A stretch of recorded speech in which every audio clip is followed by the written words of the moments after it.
negro pede passagem na história de Monte Alto.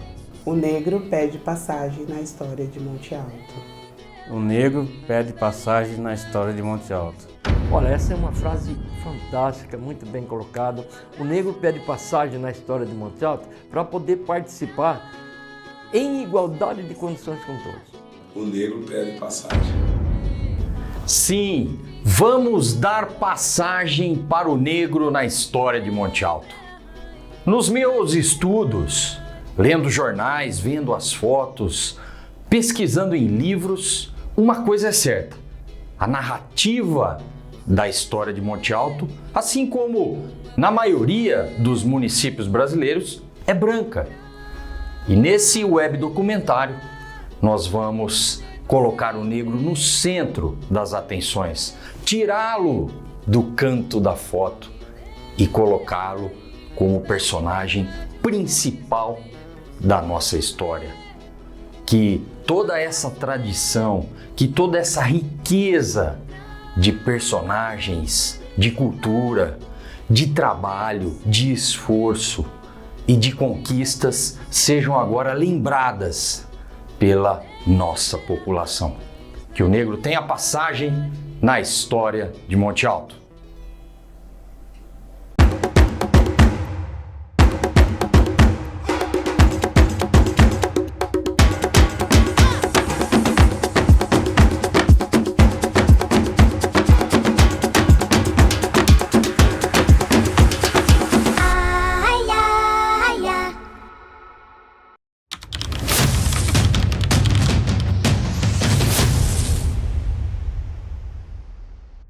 Monte Alto deu passagem para o negro na sua história? Muito pouco. Muito pouco. É o que eu te falei, eles entraram através do talento, né? Por exemplo, o Pelé tocava cavaquinho, tocava guitarra, tocava qualquer coisa, tocava cavaquinho nas costas. Então, quer dizer, então ele se impôs. Na realidade, eles precisaram dele. Você entendeu? Não foi, foi uma necessidade, não foi uma opção. Qual que é a sua avaliação? A história de Monte Alto deve ao negro? Olha, eu não acho. Eu tenho certeza absoluta que nós tivemos uma série de pessoas afrodescendentes, uma série de negros aqui em Monte Alto que fizeram um trabalho belíssimo, cada um no seu campo. Até muito desse trabalho não tinha uma perspectiva política, a pessoa não estava pensando politicamente. Ele trabalhava em prol da comunidade, em prol da sociedade, em prol da nossa cidade como um todo, contribuindo, por exemplo, na sua profissão. É importante que todos se comprometam com essa verdade, porque, afinal de contas, é preciso sair dessa invisibilidade. Porque o que ocorre é que nós temos várias referências da raça negra que foram muito importantes na cultura, na religião, no esporte, na política, na música. Porque, vocês que não sabem, a música é negra. Mas eu acredito ainda que Monte Alto caminha ainda a passos lentos com relação a essa classe que a gente pode se dizer ainda que quase que esquecida aqui num município pequeno e que se diz que de médio porte, né, onde a representatividade preta, né, não vou dizer mais negro, mas preta, ela tem ainda é minoria dentro do nosso comércio, principalmente no comércio montealtense. Não. Por várias situações que acontecem no nosso cotidiano e dá para perceber que o negro, infelizmente, ainda não tem o seu espaço em Monte Alto. Vamos dar um exemplo aqui, ó. Monte Alto, e como todas as outras cidades, assim que a cidade vai crescendo, vai se expandindo, e Monte Alto está nessa expansão que a gente vê aí, crescendo vertiginosamente, e a gente vê poucos negros com o nome de rua, digamos assim, só para ficar. Aí que eu falo desse negócio da invisibilidade. Felizmente acontece, não só no Monte Alto, mas como no Brasil inteiro. Devemos repensar isso, né? Porque a cor não envolve nada, né? Acho que os fatos falam por si só. Quanto a fatos, não há argumentos. Não existe espaço, não deram espaço para os negros em Monte Alto. o espaço que os negros conquistaram em Monte Alto foi através do seu talento, da sua coragem, certo? Da sua cultura, eles se impuseram.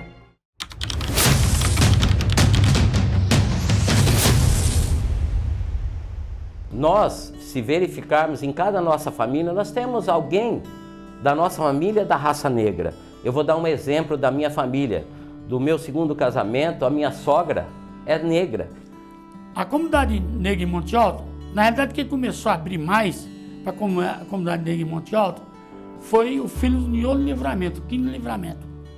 Ele colocou todas as pessoas que estavam na casa dele eram negras, as senhoras, as moças, mas ele dava muito espaço para elas.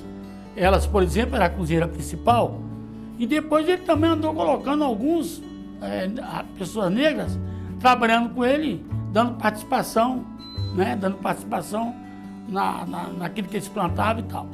E a cor que não importa, eu acho que cada um de nós, né, que temos essa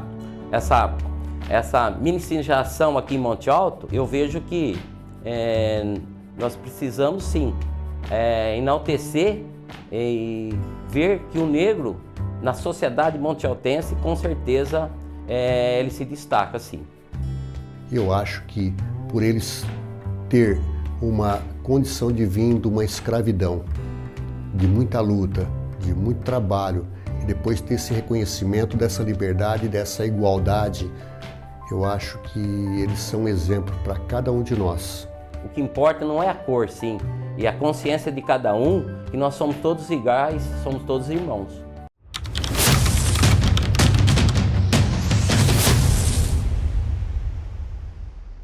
Eu vejo que hoje, aqui em Monte Alto, né, tem pessoas da raça negra que se destacam, né? Muitas pessoas, né, famosas aqui da nossa, né, o Pelezinho, o Fio Preto, né, pessoas que têm uma história aqui, como outras famílias. Tivemos o Sargento Teodoro, foi comandante da PM aqui, certo? Uma pessoa, inclusive, religiosa, está aí, até hoje está aposentado, mas... Então nós tivemos o próprio pai do Marcelo, que era também PM, que era policial, o irmão do Marcelo foi policial também. Nós tivemos, por exemplo, a professora Terezinha, que inclusive ela foi candidata a vice-prefeita. Ela, na sua profissão, enquanto professora, enquanto diretora de escola, ela foi e é uma pessoa exemplar. Temos também outras pessoas como o Paulo Rossi, e tem outras pessoas que marcaram a história de Monte Alto, mas não tiveram tanta relevância, assim como personagens, mas que eu conheço e que consegui me inspirar assim, pelo seu trabalho, pela sua honradez, pela sua simplicidade. E são essas mesmas pessoas que devem servir de exemplo para o futuro, para as novas gerações.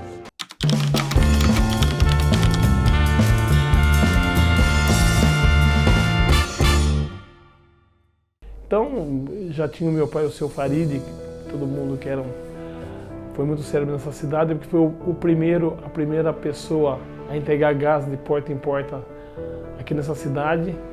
Então, meu pai muito famoso, o seu Farid Satiro, porque ele fazia esse trabalho. Aí eu conhecia os amigos dele, tinha o seu Queridão, que trabalhava no Ernest Peloso, com o caminhão também entregando bebida, e para mim é motivo de orgulho porque tanto o meu pai quanto o seu Queridão eram considerados os melhores motores de Monte Alto.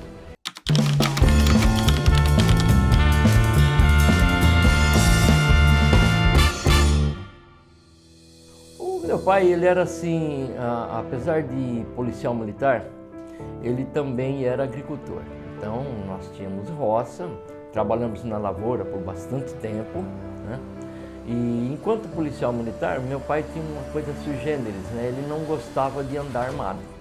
Apesar de nos ensinar a manusear, a atirar desde pequenos, mas ele, pessoalmente, ele não gostava de andar armado e ele gostava de trabalhar na linha do diálogo.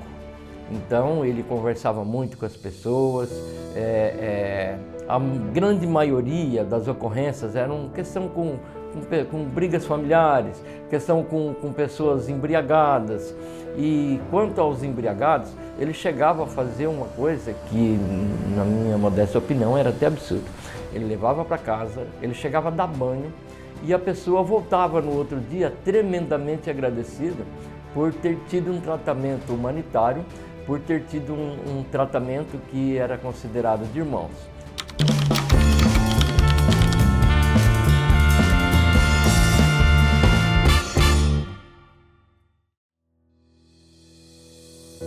Quando você... Me fala do seu pai, assim, quem era o seu pai? Como pai ele era? Meu pai era um homem sempre trabalhador, torneiro mecânico, renomado aqui na cidade, na região. E os trabalhos dele na comunidade? O trabalho mais forte que acho que o pessoal vai reconhecer é que ele passou por várias presidências do Clube Recreativo, né? Conhecido por Turcal 1. Foi presidente da Linda Flor, junto com o Fio Preto, que eles eram presidente e vice. Foi eles que inauguraram e conseguiram trazer a Linda Flor com a escola de samba que teve do Turcal.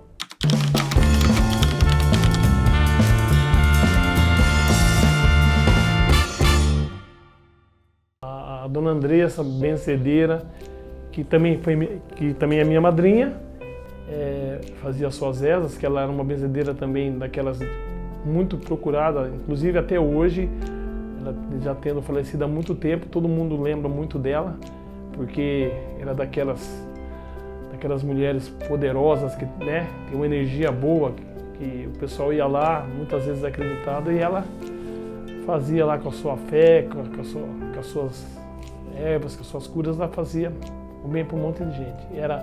Inclusive, era uma pessoa, uma mulher adiante do seu tempo, porque ela, naturalmente, né, não vou falar nem que era semi-analfabeta, pode ser que era analfabeta, mas acontece que ela tinha um tino administrativo e ela já tinha terras e ela sabia negociar, ela criava cabra, ela levava as cabras delas para pastorear ali perto da casa dela, ali descendo onde eu teve do Lanfredi, ali onde tem um loteamento ali, ela morava ali nos arredores ali.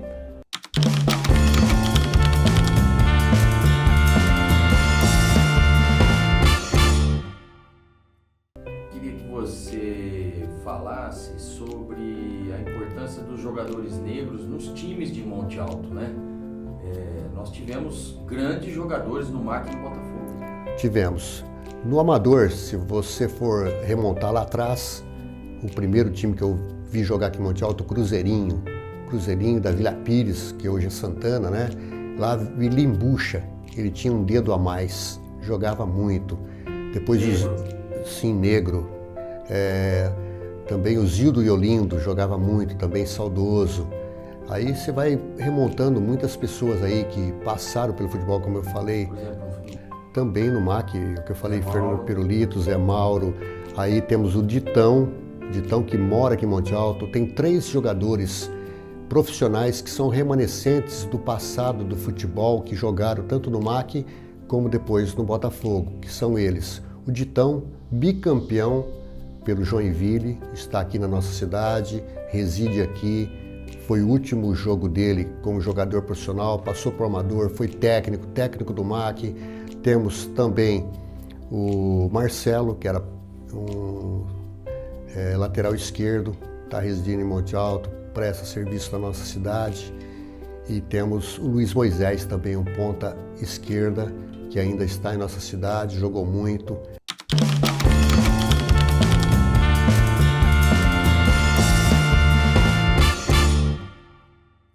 Eu, como sou muito observador, sempre fui muito observador, então a gente, até porque quando o pessoal se reunia assim, a gente ficava ouvindo as histórias, os casos, aquela coisa que eles contavam lá.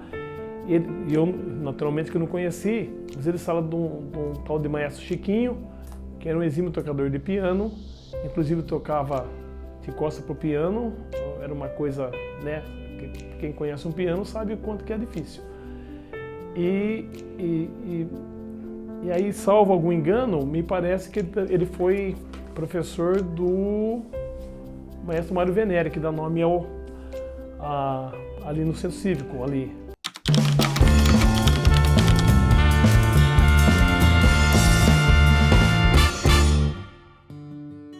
costumo dizer que eu sou político desde cedo, né? Então, nós começamos na vida pública, primeiro assessorando informalmente o vereador José Rodrigues. E depois, quando ele foi eleito prefeito, na segunda vez que ele foi eleito prefeito, em 1982, eu fui convidado para coordenar a imprensa e divulgação da Prefeitura Municipal, onde ficamos na função por 6 anos. Mais para frente, dentro dessa militância, nós trabalhamos com também informalmente com o então vereador Aparecido Donizete Sartor. E da mesma forma fomos convidados a ocupar a Secretaria de Governo no seu mandato de 93 a 96, né? O que possibilitou que mais para frente nós disputássemos uma cadeira na Câmara Municipal. Ficamos na suplência por apenas 4 votos. Eu só retornei à Câmara Municipal dessa vez como titular quando nós tivemos a triste notícia do falecimento do então vereador Sérgio Sartor. E aí eu retornei à Câmara em novembro de 1998, agora como titular. Fui reeleito no ano 2000, assumi em 2001, fiquei até 2004, né? Diga-se de passagem que eu fui reeleito muito bem, eu fiquei em 8º lugar dentre os 17 que assumiram. E em 2009 eu assumi mais um período, substituindo o vereador Carlos Alberto de Alencar, que se licenciou para que eu pudesse dar continuidade ao meu trabalho à frente da defesa dos afrodescendentes.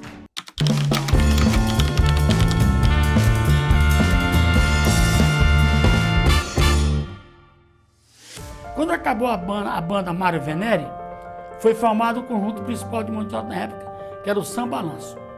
O São Balanço foi formado. Quem era o principal, o cara que tocava mais, era o maestro, vamos dizer assim, o São Balanço, era o Pelé, que era um negro. E o Pelé entrou ali através de quê? Da cultura, do seu conhecimento artístico. Então ele se fez presente. Tanto que eu tenho até hoje gravado com o Pelézinho lá no Campestre, uma reportagem que fizemos, ele tocando o seu violão, não cantava, mas tocava, e também nunca teve, provavelmente, curso para ter essa formação acadêmica. Depois ele colocou o cavaquinho, começou a tocar o cavaquinho pela parte da frente, colocou atrás das suas costas, começou a tocar, tocou o Brasileirinho, sem tirar a mão, já saiu para a Aquarela do Brasil. Usa Brasileirinho.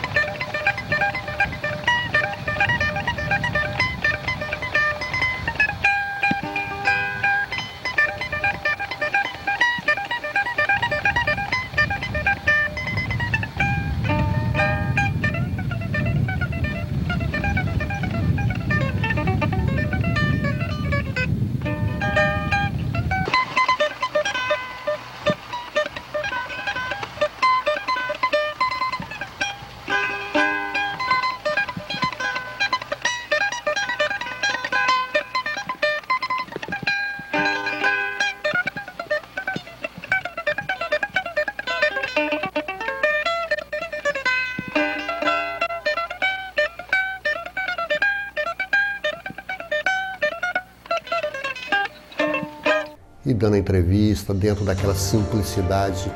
Então foi uma pessoa assim encantadora.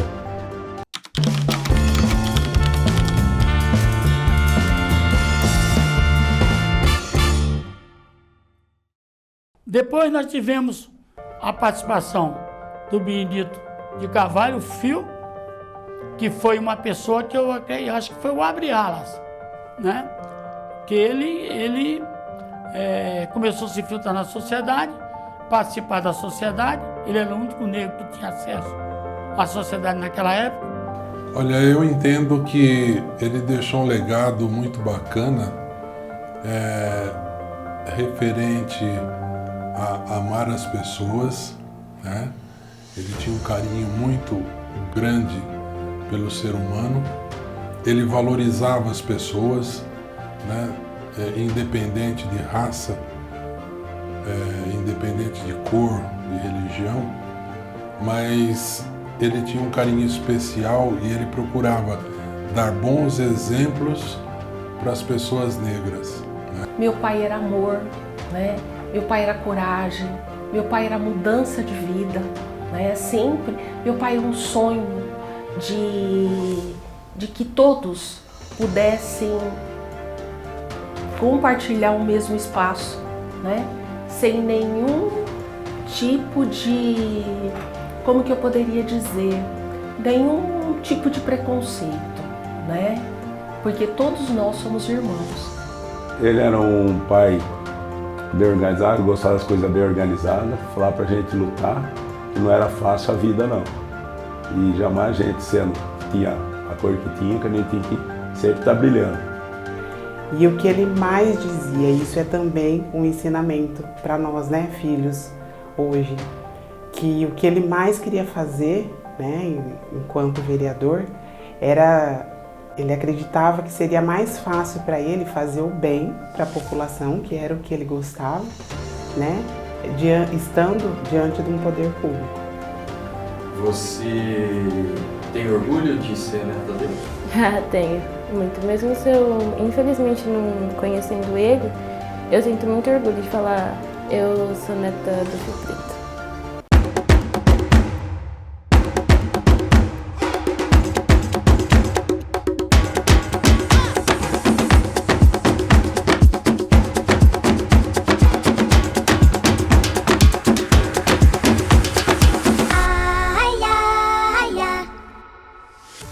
Depois de tudo o que nós vimos, depois de todas as histórias que nós acompanhamos, depois dessas pessoas maravilhosas que estiveram aqui conosco nesse web documentário Raízes Pretas, eu digo que tem muito mais. Tem muito mais história, tem muito mais gente para aparecer, para ficar no centro das nossas atenções. Que essa pesquisa continue e que nós possamos dar cada vez mais espaço para o negro na história de Monte Alto. Viva o negro! O negro pede passagem na história de Monte Alto. O negro pede passagem na história de Monte Alto. O negro pede passagem.